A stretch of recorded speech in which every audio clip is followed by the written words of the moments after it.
Hello, everybody. Welcome to the Product Dude Podcast. I am your host, Michael Yeomans. It is great to be back after a few weeks.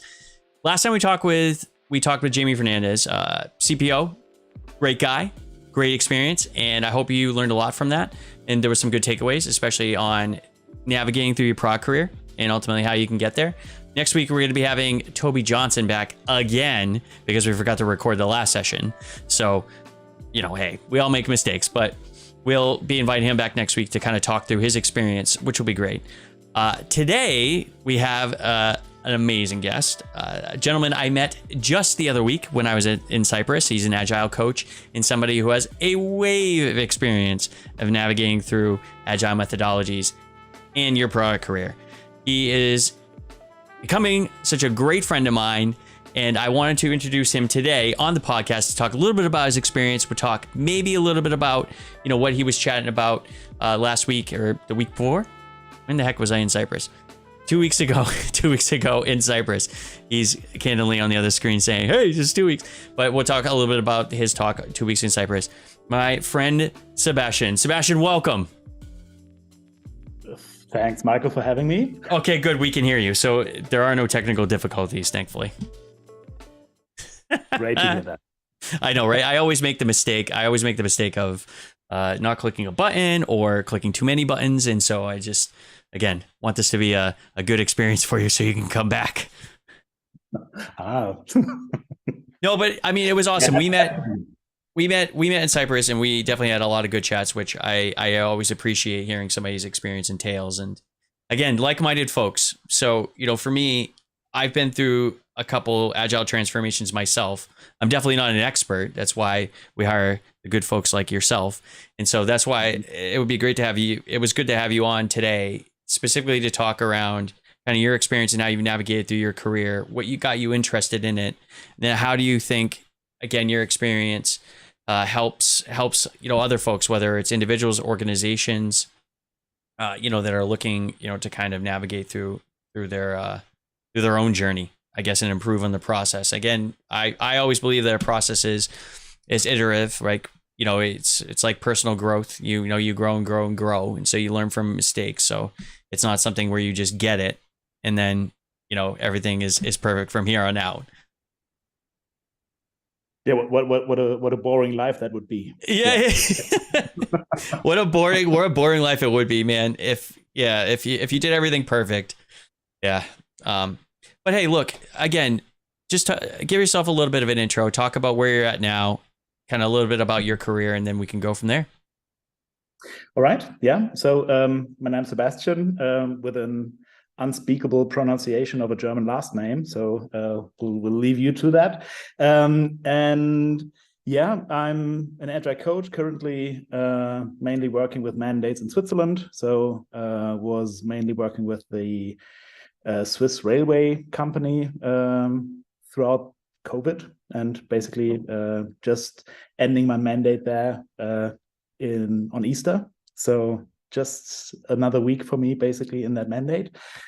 And before that, started off my career as a project manager, conventional project manager, nothing to do with agile, but then quickly stumbled across ideas of agile frameworks and found that to solve some of the problems that I was facing in conventional project management.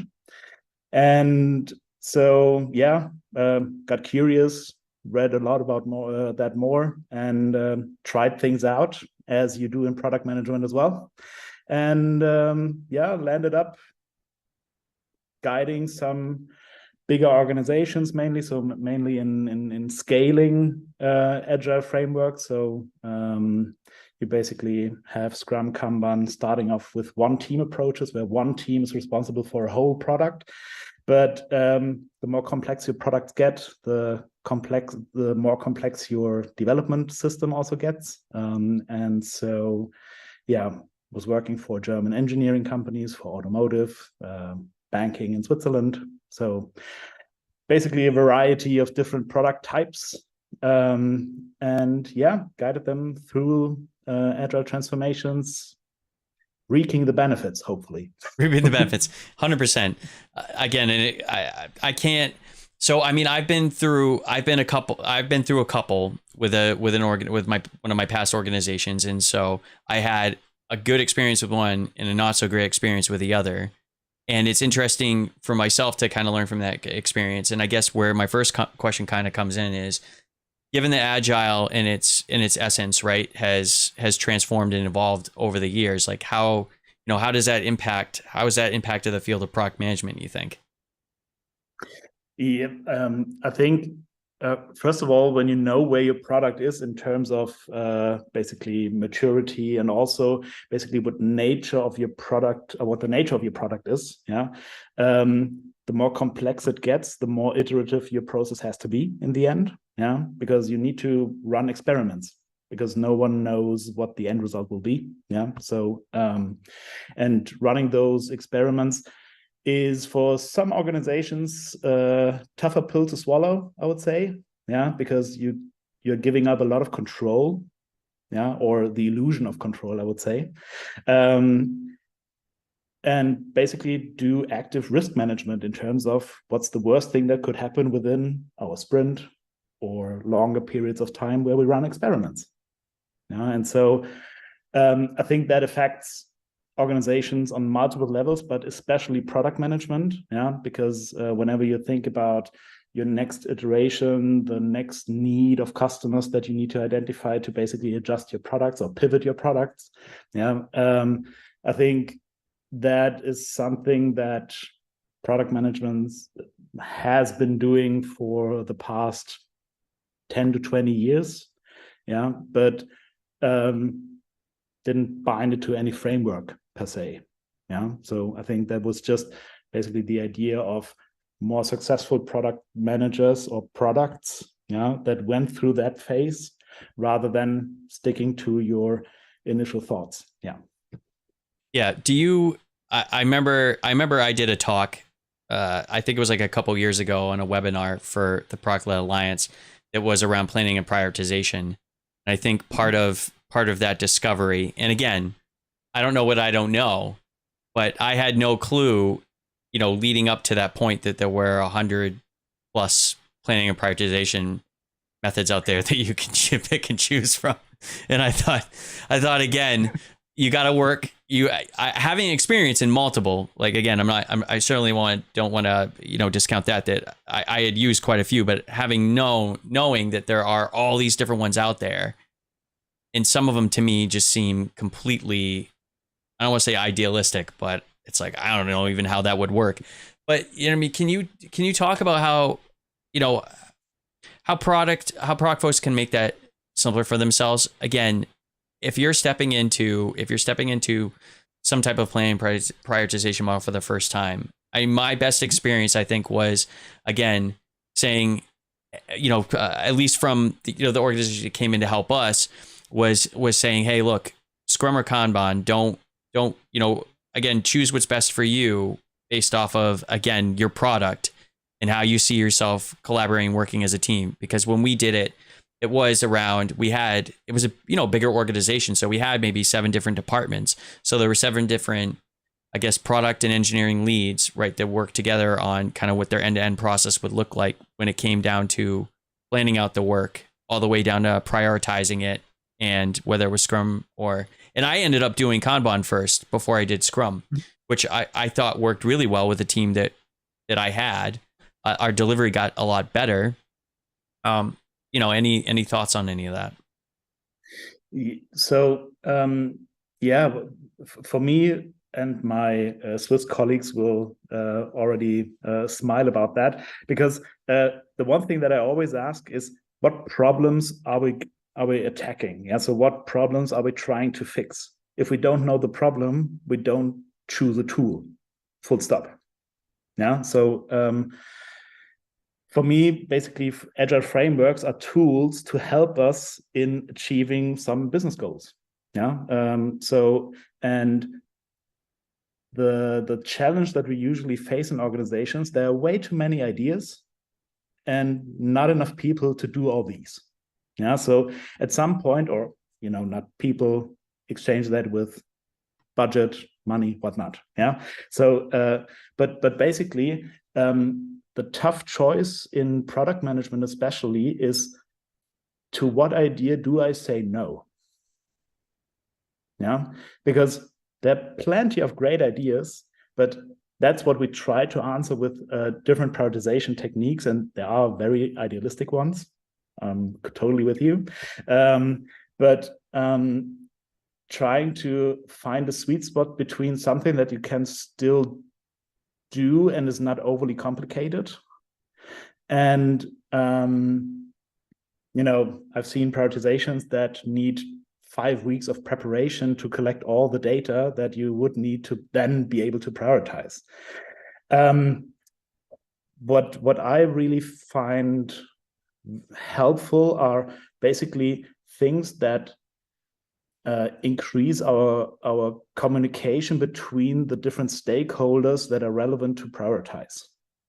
Yeah. So what is fostering proper communication and focusing on those indicators that are relevant for us as an organization to prioritize properly. Yeah. So what I love is basically the idea of cost of delay as a prioritization technique. Yeah. So what does it cost us to not basically develop that product feature within the next 3 months compared to another that is on our list?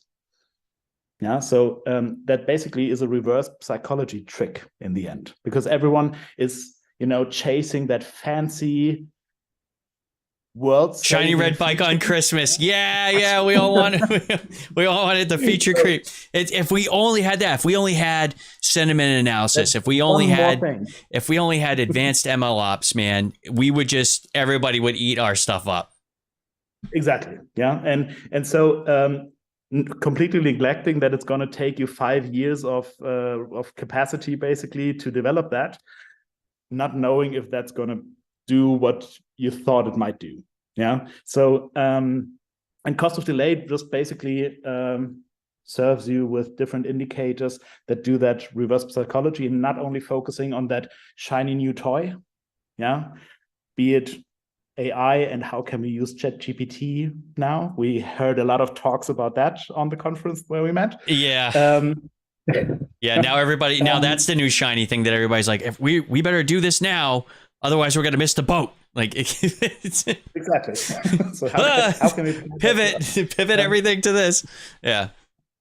And yeah, so basically, not only focusing on that shiny new toy, but also thinking about what might circumvent further risk to our business. Yeah, so you're in data management and data security. Yeah, so that is one very crucial part in risk management. Yeah, and so maybe we should invest some time into that, or then looking into new basically technology where we don't really know if that's going to be a new product. Mm-hmm. Yeah, but at least it promises a lot of business opportunities on the long run. Yeah, so and combining different indicators on that, for me, is basically what I really love to navigate basically crucial discussions with different stakeholders. Mm. No, so yeah, I have sadly had the experience of mistake of, again, shining something that you think is going to get you a bunch of deals when instead of missing out, instead of going for something that is a little bit more of, again, a long-term gain, especially given the fact that, for me, it was about having access to all the RFIs that would come through and all the information that I was getting based off of what customers were looking for. You had one thing that was on that list that they were looking for, which again would have not only made sense for the growth of our product and strategy, but also, again, a very nice, gentle revenue stream. And again, completely missed the boat. And going back to, just what you were saying, unfortunately can speak to kind of that experience now of saying, hey, like, we missed out on huge opportunities because of that. But I guess that's why it's really important to be data driven when it comes down to, I mean, but how do you suppose we navigate that when, again, you do provide the data and it's kind of like you have to deal with, those C-levels or those folks out there, that aren't willing to hear that. It's tough, but yeah, I can imagine. Yeah. So, but what counts for me, no matter on which level of organizational hierarchy I'm discussing, what matters is basically results in the end. Yeah. So if you can provide data combined with a proof of concept, with a little minimal viable product, that basically just serves a certain niche where you could test things out without investing 8 years of development. Yeah. Then if you were aware of the nature of what you measure, in terms of what leading indicators do I want to use, what lagging indicators are there that I might use, to then verify if my hypothesis, because in the end, every feature is a hypothesis that we try to validate or then falsify. In terms of what business benefit am I thinking of when describing that functionality. And so what Agile is aiming for is basically quick validation or falsification of hypothesis for different strings of product.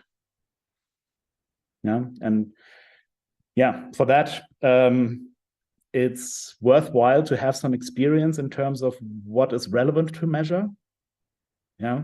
Because I can imagine going through what you just described in terms of, there was a shiny new thing that I could chase and missed out because it was so glaring, missed out on the long-term benefits on another option.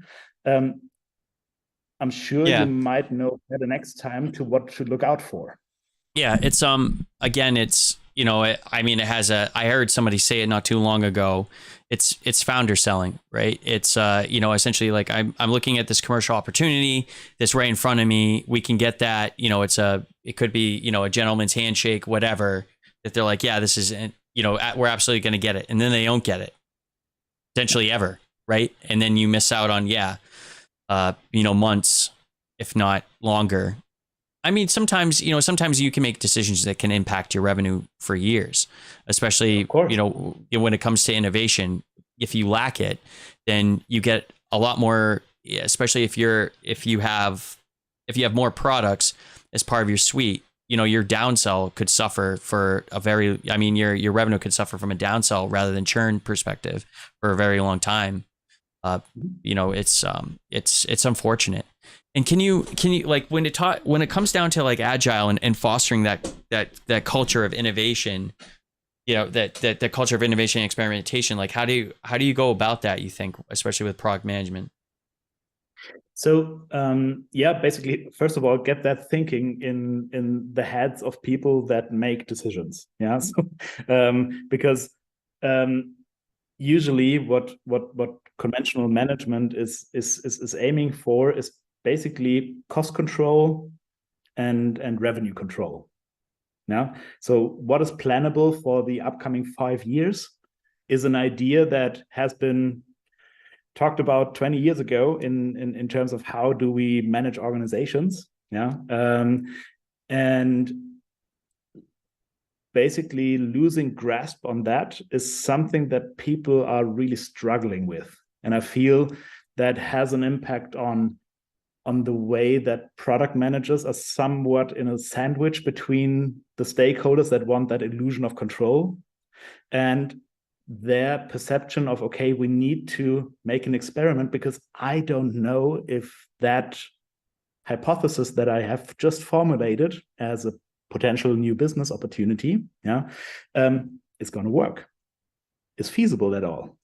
Now, so and with that comes a thinking of how can I verify or falsify that smallest increment towards my hypothesis. Yeah, and I think that minimalistic thinking, yeah, is something that people are just not used to. Yeah, because that would involve very direct involvement of a lot of stakeholders that are not used to that. Yeah. So because usually they just say, okay, our strategy is X, please follow X. And you all of a sudden say, yeah, every, let's say 2 months, let's review our hypothesis if that's still the way that we want to go after.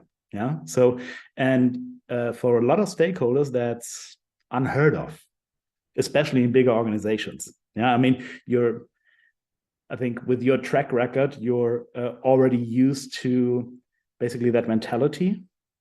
Yeah. In terms of, okay, we know that we have to validate and check for adjustments to that product strategy. Yeah. But a lot of people aren't, especially in these bigger organizations. Yeah. So telco providers, bigger German engineering companies, automotive. Yeah. I think that's the balance of innovation and that feeling of control. Yeah. That we somehow need to navigate. And agile is just a path on that risk control or risk management, on how to quickly verify or falsify. Yeah, and just going through a lot of, again, it's quite interesting. But since I got more into, working with outsourced development, if being at a smaller organization and kind of going through, their process, their process and how they deal. Like, do you come across this as well, that a lot of them are still using waterfall? A lot of them are just say, hey, yeah, just give us your requirements and we'll build what you want. And then you say, how am I involved as a product person in that process? And they're kind of like, well, you're not. It's essentially, we'll do our sprints, we'll do our work, and then we'll say, hey, is this what you want? Like, why do you think a lot of them are kind of still doing that? And because that's way easier to control. True. So I mean, when I know that basically involvement, feedback cycles, what we love to have, could mean that our contract that we had, needs to be extended because all of a sudden you want us to do more work, but maybe not pay for that. So how can we circumvent that? Yeah, well, we just pretend that we know everything. Yeah, make a specification, and then just deliver what we have discussed months ago, knowing that change is going to come. But then we simply refer back to change requests. We maybe call that new stories or new epics, but in the end, it's still that thinking of, okay, let's think hard in our cellar, come up with a great idea, great specification, hand that over to someone who's going to deliver, and then hope for the best. Yeah. That's the illusion of control. That is true. And I see that very often, so especially in development outsourcing. Yeah. So when capacity management is their strength and not outcome generation. Now, because for outcome generation, I need to intensely collaborate with product people. And not see a specification as my Bible. I swear, and I really hope that outcomes over outputs is not etched on my gravestone. But at this point, if I hear that, if I hear it one more time, But no, it's the truth. You know, again, it's you know, I mean, I've been down that road, right? How many people have been down that road where it's again, like you spend a year, or I have a general saying, and I got this from one of my former bosses and mentors, is essentially, if you can't if it's a new product and it can't be built from the ground up in 6 months, forget it. If it's a new feature and it can't be delivered in 6 to 8 weeks, forget it. And that's like speaking lightly. Again, like you would want things done probably a lot sooner than that in some respect. But like if you, especially for SaaS organizations or bigger organizations that are, again, kind of either moving in a different direction or adding new web app or whatever. Yeah. Can you talk a little bit about the planning aspect of that and the importance of certain parts of that, because again, people talk about with Agile, they're just like process versus planning. Like, what's the difference between the two, and how do we not have too much process, but how do we not have too much planning? And, what's the best route around this, in order to just get the developers to do work? Yeah, exactly. Because that's the only measurable thing that we can control. Exactly. With design. And then again, like just to throw another, wrench in, into the gears, especially from a design perspective, how important it is, right, during that discovery. Because again, if let's say a senior designer comes in, right, and you have all this, all this feedback and all these analytics and metrics and all this other stuff that you've correlated for years, and you're going to, design something new, or, maybe it's like a cloud version of your on-prem product or whatever the case may be. And they want to go back to customers, and they want to go back to basics. So again, process and planning, what's the difference between the two and importance, and, what's that careful balance? Yeah. So I think that's boiling down to the major responsibility for product management in my perspective. Yeah. So because planning, creating roadmaps just sounds like, from ages ago. Yeah. But they're still today relevant, because you need some vehicle to communicate, to your customers, hey, what things are we working on? Yeah. And when roughly will you be able to see that? Yeah. So what usually is done, you basically try to focus on different time horizons. Yeah. Alan Gottesdiener, for example, is one of the Boston agile people, but very, very focused on products and product strategy. And she basically describes different product horizons and on what topics we are formulating roadmaps for. Yeah. So what's in the near, what's in the mid, what's in the far context for us. Yeah. So and these items are then prioritized. Yeah. Let's say your time horizon is basically within the next 6 months, we're focusing on that. Yeah. And I really mean focusing. Yeah. Because that's what prioritization does. Which is exactly what I'm doing right now. But it's the truth. I mean, again, if you, again, it's, like my products are again, it's a combination of acquisitions, and they have a clear end-to-end journey and clear benefit and value to several different personas that kind of all work in different stages of the process. But also, again, if there's a little bit of a pick and choose, like, it's just data engineering, or it's data scientists and business analysts, right? It offers a little bit of both, depending on what you want. But again, it's when you, for me, acquiring products or coming into products that either are just getting warmed up, right? So no commercials yet, or products that have been out there in the wild for a long time, and then you got to figure out what's that end-to-end path. Again, for me, it is important to start with 6 months, just to say, look, this is clearly what we'll be delivering, in 6 months.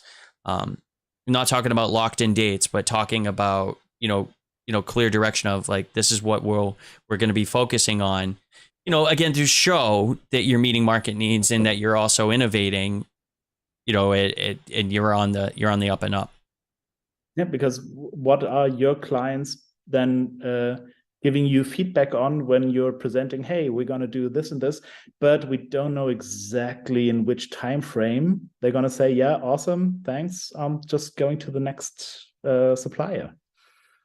Yeah, that can be a little more, let's say, informative and transparent on what are you actually working on.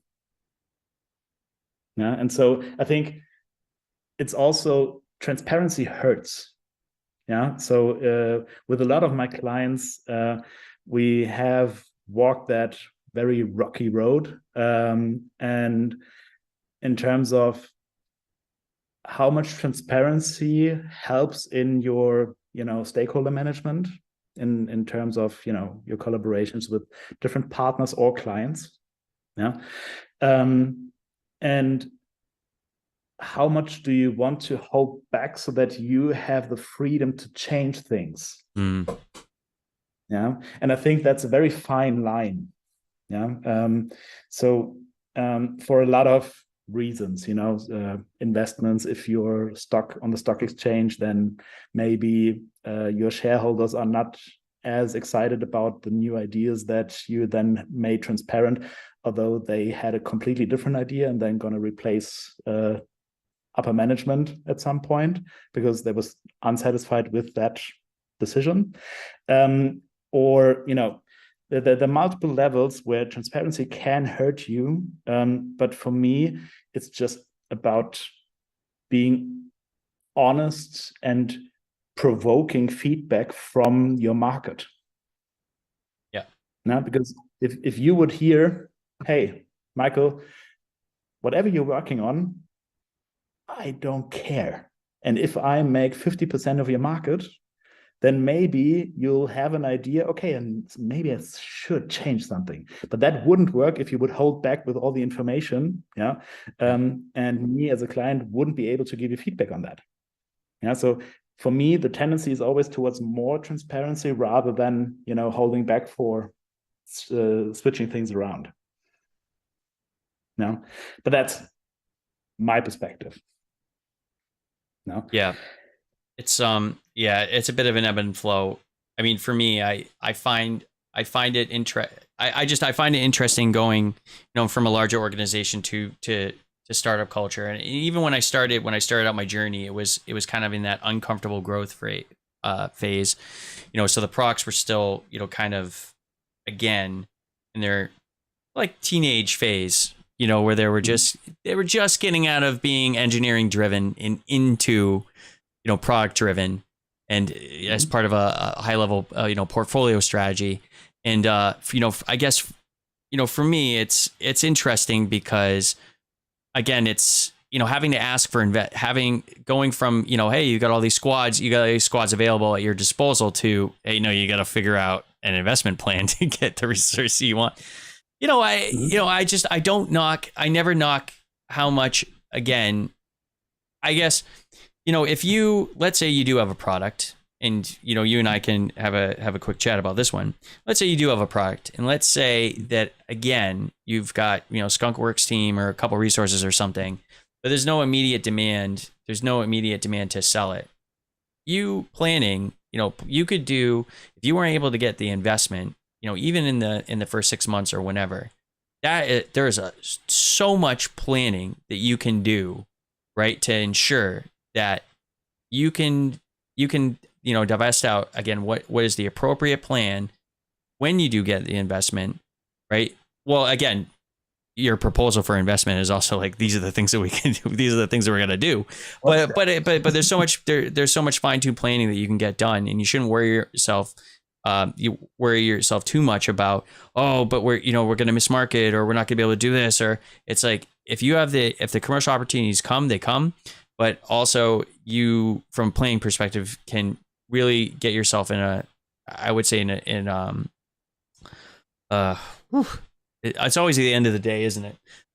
You can always get yourself in, a good workflow, to essentially say, look, when you start to bring on the resources, that it's like, boom, you're off and running, rather than, going down this road of like, oh, then you got to do all this, solution architect stuff and draw process. And it's like, prepare. So you're preparing yourself. There's plenty of time to prepare for, again, the delivery aspect of it. I think some part of it, of that chaos that you just described, is inevitable. Yeah. Because no matter how well you prepare, reality is going to hit you.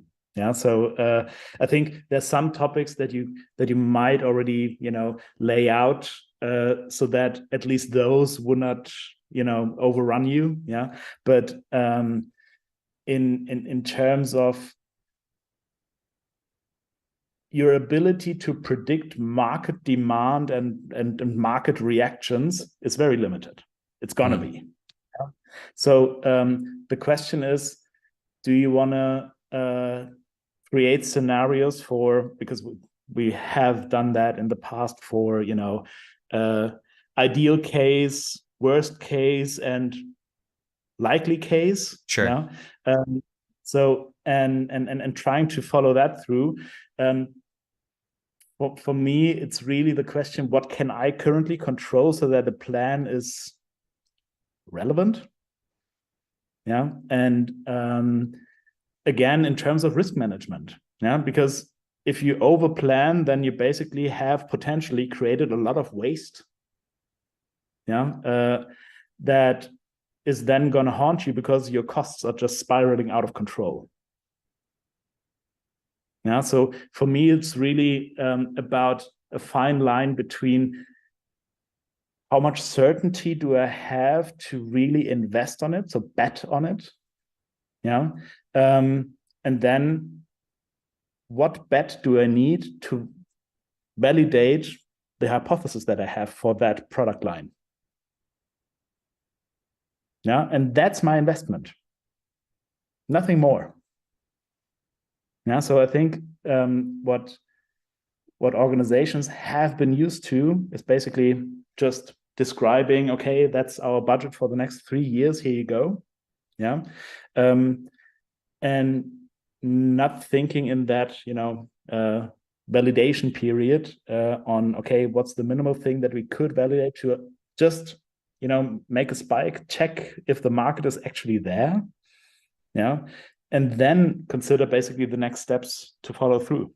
Yeah, so the hypergrowth phase that you just described, yeah, in terms of, okay, we had the engineering phase of our product, and that might inspire some people.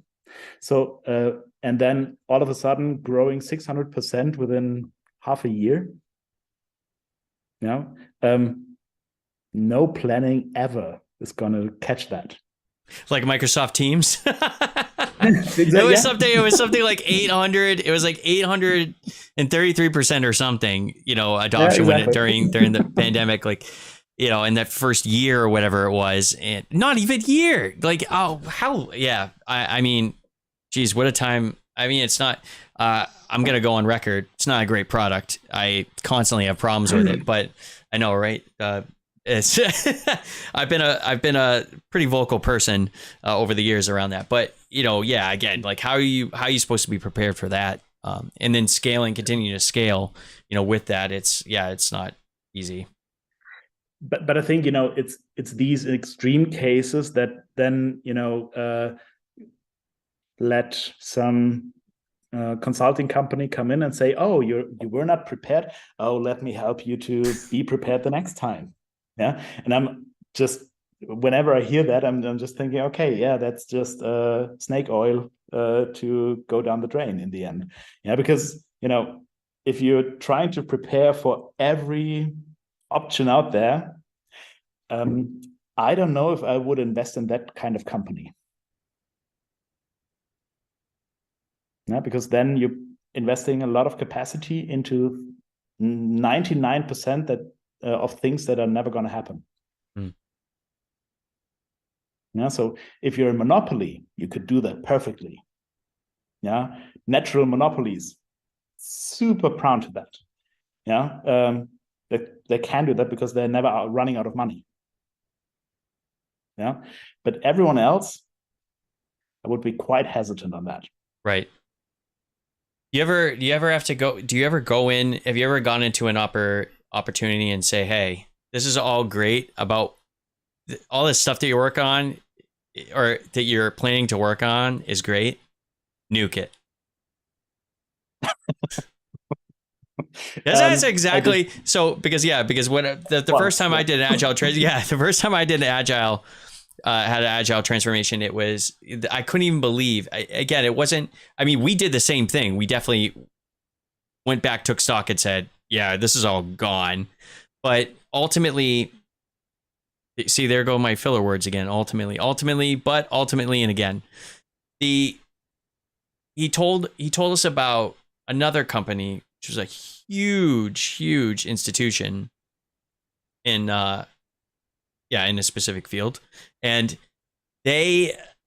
when he talked about nixing, they told him that, nuke it, and they pushed back, and he's like, nuke it. I just couldn't even believe that, first hearing. I mean, new product manager, right? Been a product owner for years, but as a first time product manager, where I was asked to do more, and I was asked to get into more of these things, especially from the strategy side, I thought, that's crazy, because don't you want a record of that? Don't you eventually want to get to that stuff? I mean, sure, it's been sitting around for about 8 months, but hey, we'll eventually get to it. Like, yeah, just, some experience in that, or some just cool stories. Yeah, I think it's plenty of those, because, as I said in the beginning, usually there are more ideas there than capacity to actually do them and deliver them. Yeah. So because it's that problem when you have, let's say autonomous driving, yeah, is hip topic in a lot of business boardrooms. Yeah. But so if we want to do that, yeah, there are plenty of fields that we need to do research in. Yeah, because autonomous driving is just not done within half a year. Yeah. So sure. But then what Tesla does with their machine learning, and then basically neural nets to identify objects when filmed with cameras that are in the car, and detecting objects, labeling those so that they basically be able to interact and know what certain things that they have filmed are. If you look into that opportunity, then if you have something that would be able to label quickly, to identify objects quickly, then autonomous driving is just one of many fields that you could invest in. Yeah, but do you want to be a jack of all trades? Because usually then you're also a master of none. Yeah. Yep. Yeah. So I had that conversation plenty of times with a lot of engineering companies out there that have great ideas, great potential opportunities with different new markets, yeah, on some embedded hardware, and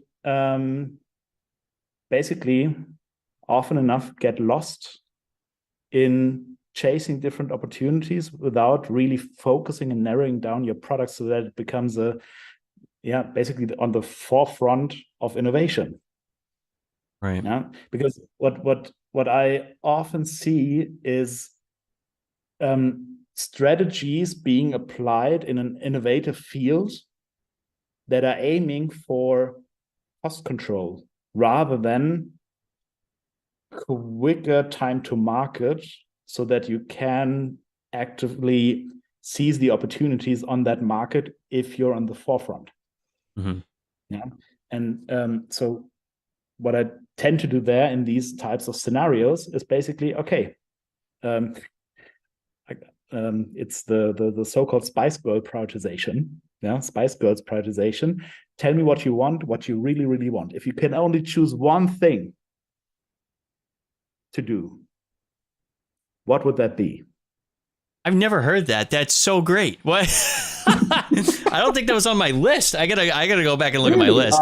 That's interesting. That's the 1,001st one. Okay. Yeah, right. Yeah, but that's so good. Yeah. Was there more to that? I apologize. I didn't mean to cut you off. No, easy. No. It's really just the idea of if you can choose one thing only, what would that be? Because that would, in the end, foster the relevant conversations. Now, so okay, what are the actual things that we're trying to chase, and what market potential do we see there? Because if we bet on all horses, then most likely only one would win. But are we then still chasing the fastest one? Mm. Yeah. So for me, that's really what we often do in Agile. We try to create focus, because that then accelerates things tremendously. Yeah. So there's just how our brains are wired in the end. So, again, I think we're approaching the end, because we could probably, again, I think we sat at a table at one point for quite a bit of time before we both realized, we should probably think about dinner, because again, or lunch or whatever it was. So, but so product folks, anybody, right, that is interested, like, how can they stay ahead of the curve when it comes to this ever evolving space? Running experiments in the end, really. It sounds trivial, but it's basically a game of betting. Yeah. Which option are you willing to bet on, and what is the, let's say, smallest amount of bet that would still check your hypothesis? Right. And I think that betting strategy now is something that is hardly incorporated into a financial system that is aimed for control. Yeah. So I think if you as a product person want to stay ahead of the curve, just make sure that you choose your experiments that you would bet on, and then check what you really want to measure in terms of, is that a potential success? Yeah. Because what we often focus on is really interesting metrics that are super to show off with, but don't really tell you the story of how successful we could validate what the hypothesis in the end was. Yeah. And so for me, that's I know that's very generic. I'm sorry for that, but it's for sure not a technology, not one framework that you should look out for, because in the end, frameworks are only there to solve problems that we identify, and those change. Yeah, 100%. Yeah, don't give away your secret sauce. This is absolutely the opportunity for you to sell your services. Okay. I mean, let's be frank here. You are, as far as I'm concerned, a leader and somebody who I would want to hire in. And I've learned a lot, during this session as well, because again, like I'm a big guy on personal growth. So when it comes down to it, I don't know everything, and I'm always interested. I love change. I think I used to fear change because I, again, lacking clarity. You think, what's going to happen to me? What does this mean for me? I don't know this. Am I going to be given the chance to get to know this? All these things. But, for me today, change is a good thing. It's something to embrace. And, I think good leadership gives you, empowerment through accountability, and it says, hey, look, this is where we need you in this change. We just need you to, we need you to help execute. Mm-hmm. Yeah. For me, change is just a constant part of our world right now. Yeah. So in that sense, one thing that I would just look out for, because a lot of organizations are struggling with that, is that they basically, are you familiar with the J curve? Yeah. So Yes. of Yeah. changes. Yeah. So basically, the small moment of euphoria, and then basically that hard rock bottom realization on what it really means, and then basically being lifted up on what we actually wanted to achieve with that change. A lot of organizations basically initiate the next change when they hit rock bottom. And so basically what they do is they initiate over and over downwards change initiatives and J curves. Yeah. Yeah, be aware of what you measure. Again. Sebastian, let me tell you something. This has been absolutely tremendous, and I appreciate you taking the time, given the fact that you have had only about an hour and a bit. Well, it was an hour and a bit an hour ago, but an hour and a bit between things. So I again, I appreciate you coming on and sharing your knowledge with everybody. Thanks for having me. And anytime, Michael. It was a pleasure. No, yeah, 100%. I mean, you know what? I got to make sure I hit the I was about to hit the wrong button. Imagine if I hit the wrong button, it just brings me back. Yeah, no, but again, we would love to have you on again. We'd love to continue the conversations and hopefully can get you in, again with a few folks in the future so that we can have a little bit of an opinion war. No, it's always interesting to me to see, how folks, again, we were talking a little bit about this before, against another talk that I had. So, for me, I'm very, very, very intrigued about what the future could hold for us in future conversations. Yeah. All right. So thanks. Thank you, Sebastian, everybody. Again, I will post his links in the channel so you can get in contact with him if you have any questions or you would like to contract him for his services. I think that would be a very wise move if you paid attention to the last hour. But yeah, thank you so much, Sebs. I will catch you soon. Wonderful. Thanks so much. Thanks. All right. So we're just finishing up here. We are just a little bit past the hour, and I can't thank everybody enough for joining this evening. Hopefully you got a lot about that. I mean, we talked about overcoming some obstacles. We talked about trying to take notes as quick as I could, while also looking to the questions that we went through. But again, if you're new to the process, if you are looking for that kind of first step, I think going back through, the bits and pieces of this talk will really help. Even if it, for you, especially being new, go back. There's plenty of information out there that you can find publicly. And maybe if we can find some, we'll post it and links in to this video, whether it's on my website, my YouTube channel, or Twitch channel. Probably not Twitch channel because I don't think they allow that. But we will provide as much information as we can to kind of walk you through these pieces. You've probably been Googling your mind out, on when he says hypothesis and some of these others, because again, these are new terms that I remember hearing from for the first time for me, and not knowing what user story mapping was. And we were in a session that we actually didn't get to talk a lot about, but we were in a session not too long ago where we asked, how many people he asked how many people do user story mapping, and it was very minimal. So that's where I want to, talk a little bit about like the process and the planning perspective of it. And we didn't even get into, the different parts of the planning, but it's very important. I mean, I wouldn't want to do anything unless I was doing proper planning. So with that, I am planning to shut this podcast down so that I can continue on and get some dinner. But I can't thank everybody enough for joining the session tonight. The recording will be out there live on YouTube, Twitch, and my website, theprocdo.uk. So you can go to check out the blog.